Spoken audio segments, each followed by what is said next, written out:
The morning sun cast long shadows on the dusty lanes of a small village where Raman lived. His hands, calloused from years of hard work, trembled slightly as he prepared breakfast. He glanced at an old, framed photograph on the wall, a young girl, barely 10, clinging to his arm, her smile radiating joy. His daughter, Meera, was his world. After his wife passed away, raising her had been both his challenge and his purpose. He worked tirelessly as a farmer, sacrificing his own needs to ensure she received the best education. "You will make something of yourself, Beta," he used to say, "and one day the world will know your name." And she did. Meera excelled in her studies, earning a scholarship to a prestigious university in the city.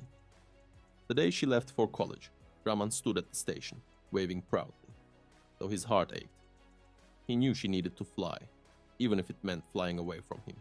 City life changed Meera. The fast-paced environment, the dazzling lights, and the endless opportunities consumed her. She worked hard, climbed the corporate ladder, and soon became a successful businesswoman. Calls to her father became infrequent. The first year, she called every weekend. The second year, once a month. By the third year, calls came only on festivals. Raman, however, never missed a chance to hear her voice. Each conversation, though brief, filled him with joy. "You must be eating well, Beta. Are you taking care of yourself?" he would ask. "Yes, Papa, I'm fine, just busy. I have a meeting now. Talk later?" "Of course, Beta, I understand," he would say, even as his heart grew heavier. Time passed. Meera bought a big apartment, traveled abroad, and met people of influence. She told herself she would visit home soon, but that soon never came. One winter evening, as Meera prepared for an important presentation, she received a letter from her neighbor in the village. "Dear Meera, your father has been unwell. He refuses to go to the hospital, saying he doesn't want to trouble you. But he looks weaker each day. He still talks about you with pride. If you can, please come home. Warm regards, Sundar." Meera read the letter twice. Guilt clawed at her chest. It had been over 5 years since she last visited home. She had sent money, gifts, and even a new mobile phone. But not her presence, not her time. Dropping everything, she booked the earliest flight home. When she arrived at the village, nothing had changed, except her father. Raman lay on a cot, frail and weak, his once strong hands resting feebly on his chest. His eyes lit up as he saw her. "Meera, Beta, you came," he whispered, his voice barely audible. Tears welled in her eyes. "I'm so sorry, Papa. I should have come sooner." He smiled, lifting a trembling hand to her face. "You came. That is enough." Meera held his hand, feeling its warmth, its love.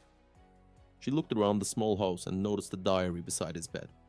Curious, she picked it up and started reading. July 5th. Meera called today. She's doing well. Her voice sounded tired. I hope she's eating properly. I didn't tell her about my fever. She has enough to worry about. October 12th. The festival is here. I made her favorite sweets. Maybe she will call.